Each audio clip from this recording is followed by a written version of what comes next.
किस तरह से बड़े बड़े अखबार हमारा ब्रेन वॉश करते हैं, किस तरह से प्रोपेगेंडा चलाया जाता है। एक उदाहरण से देखिए, कल ईद थी, पूरी दुनिया ने ईद मनाई।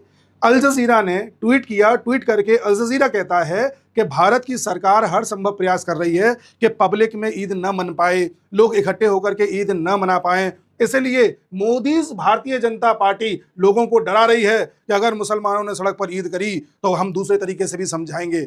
इस तरह से पूरा एक माहौल बनाया गया अल जजीरा के द्वारा और कई बड़े बड़े लेख लिखवाए गए जिसमें यह बताया गया कि किस तरह से भारत के मुसलमान को डराया जा रहा है, किस तरह से मुसलमानों को ईद की नमाज नहीं पढ़ने दी जा रही है। अगर वो मस्जिदों में एडजस्ट नहीं हो पा रहे हैं, अगर वो भीड़भाड़ इलाके में एडजस्ट नहीं हो पा रहे हैं तो बेचारे सड़क पे ही तो पड़ेंगे, और कहां पड़ेंगे। लेकिन भारत की मोदी सरकार इन्हें रोकने का प्रयास कर रही है। इस तरह से आर्टिकल छापा है। साथ में यह भी कहा है कि बीजेपी से संबंधित विश्व हिंदू परिषद भी लोगों को डरा रहा है कि देखिए ये सब लोग इकट्ठे सड़क पर आकर के जाम कर लेते हैं, ये गलत है।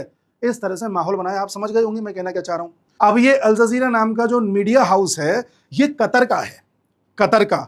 और कतर देश ने अपने नागरिकों के लिए जो गाइडलाइन जारी करी थी नमाज की, एक बार वो भी देख लेते हैं। कतर ने कहा अपने नागरिकों से या किसी भी व्यक्ति से जो कतर में रह रहा है कि do not perform the prayer in open outdoor areas, prayer should be conducted inside mosque only.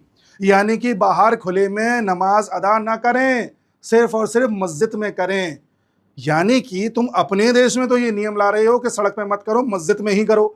और जब भारत इस पर बात कर रहा है, भारत कह रहा है कि सड़कें चलने के लिए हैं, नमाज पढ़नी है, ज़्यादा लोग हो 2 शिफ्ट में पढ़ लो, फिर भी ज़्यादा लोग हो अपने घर में पढ़ लो, सड़कों को मत जाम करो, तो तुम इसका प्रोपेगेंडा बना करके भारत के कुछ लोगों को भड़का रहे हो और भारत की इमेज को दुनिया में खराब कर रहे हो और यहाँ के लेफ्टिस्टों को ये मौका दे रहे हो कि वो फिर से नेशनलिस्ट गवर्नमेंट को टारगेट कर सके।